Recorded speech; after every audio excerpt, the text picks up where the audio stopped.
A Geórgia é um país um pouquinho maior que o estado da Paraíba e que fica na região dos Cáucasos, no limite da Europa Oriental com a Ásia Central.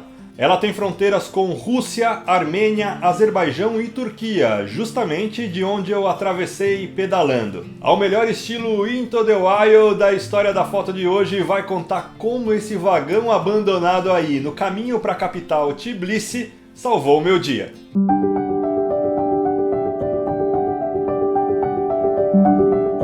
A Geórgia passou pelos domínios romano, bizantino, persa, mongol, árabe e russo e só conquistou a sua independência em 1991, com o fim da União Soviética. Bom, eu nunca sonhei em conhecer a Geórgia, mas como ela estava no caminho da Ásia Central, que era justamente para onde eu estava indo, lá fui eu me aventurar. E a aventura começou pela comunicação. A Geórgia tem um idioma e alfabeto próprios e são bem únicos, não parece com nenhum outro no mundo inteiro. Dá uma olhadinha aí como se escreve a palavra olá. Isso aí se diz Gamarchova.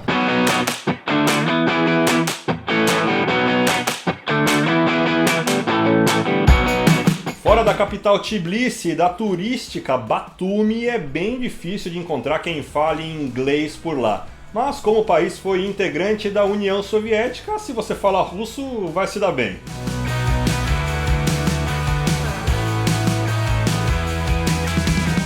O meu plano de viagem era ir para a Armênia e então para o Azerbaijão, de onde depois, mais para frente, eu acabei pegando um navio para atravessar o Mar Cáspio e chegar ao Cazaquistão. Mas logo que eu cheguei em Batumi, na Geórgia, eu descobri que a Armênia e Azerbaijão não têm relações diplomáticas e as fronteiras estão permanentemente fechadas. Ou seja, se eu quisesse conhecer a Armênia, eu teria que sair da Geórgia, depois voltar para a Geórgia, para então atravessar para o Azerbaijão. E foi justamente isso que eu tentei fazer logo que eu cheguei em Batumi, após atravessar a fronteira com a Turquia.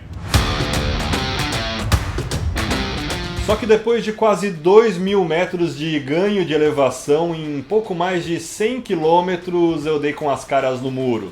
Só que esse muro era de neve. Quando eu cheguei na cidade de Hulu, eu fui proibido pelas autoridades de seguir viagem. Nem carro 4x4 podia passar. O passo de montanha e a fronteira com a Armênia estavam fechadas e, segundo os policiais, havia 1,5 metro de neve na estrada.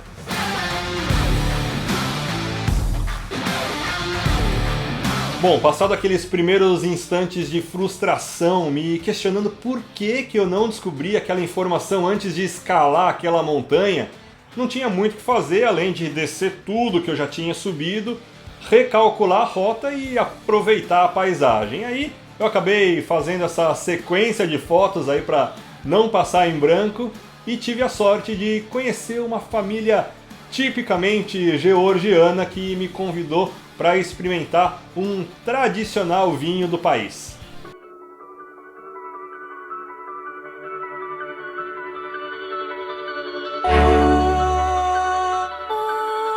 De volta a Batumi, eu aproveitei para provar um khachapuri, que é uma espécie de pizza calzone recheada com queijo, ovo e manteiga.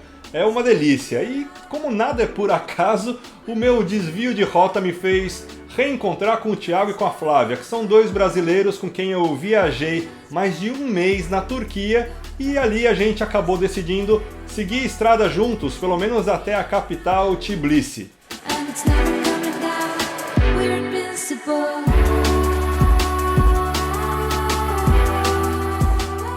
Bom, nós três já estávamos exaustos do inverno. Eu já tinha atravessado a Europa de norte a sul e eles do oeste ao leste. Então a gente passou longe da Cordilheira dos Cáucasos, mas não deu para evitar os congelantes ventos georgianos, que, para variar, eram sempre contra.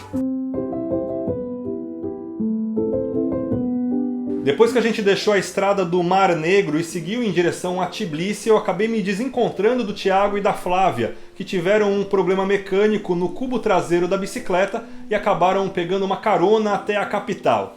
E justamente naquele dia, a briga contra os ventos estava barra pesada. Já era final da tarde, eu buscava um lugar para acampar, mas era difícil de imaginar conseguir armar a barraca naquelas condições. Quando de repente, lá da estrada, eu vi bem distante uma espécie de vagão de trem abandonado para chamar de meu. E aí eu não pensei duas vezes e deixei a estrada naquela direção.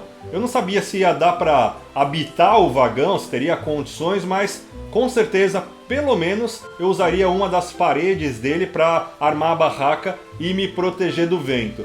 Mas mais uma vez era o meu dia de sorte. Chegando lá tinha inclusive uma mesa do lado de dentro. Aí eu aproveitei, dei uma limpada na área que estava cheia de entulhos, espalhei todas as minhas coisas, fiz uma fogueira e comecei a cozinhar. Mas antes de armar a barraca, eu precisei negociar com o morador daquele vagão.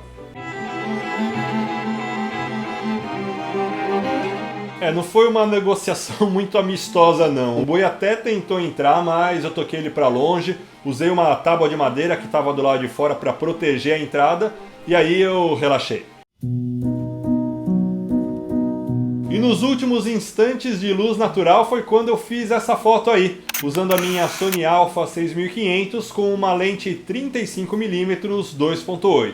Eu queria justamente dar esse efeito de silhueta enquanto eu estava sentado, usando a luz da fogueira e aproveitando do azul do entardecer, que deram um bom contraste com o meu vulto e com o vermelho da barraca. Eu coloquei o ISO em 640, usei abertura 2.8 para tentar desfocar um pouquinho a roda da bicicleta e velocidade de 2,5 segundos. E como eu fiquei bem escuro, nem deu para perceber que eu controlava todas as configurações da câmera pelo celular.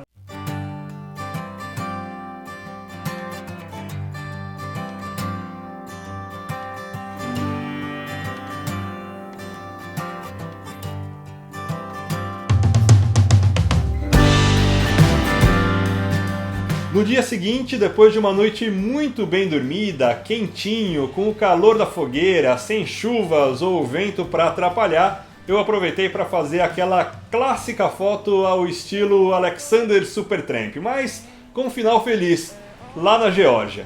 Para essa foto eu apoiei a câmera na minha garrafa térmica e com a luz do dia deixei o ISO em 100, usei abertura 5.0 e velocidade 1/30.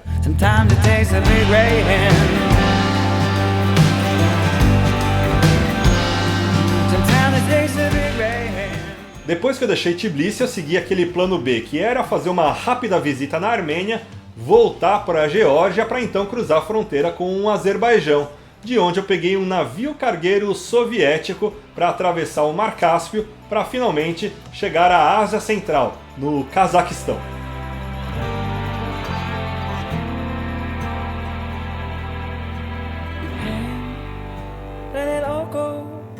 Your chance, your every low.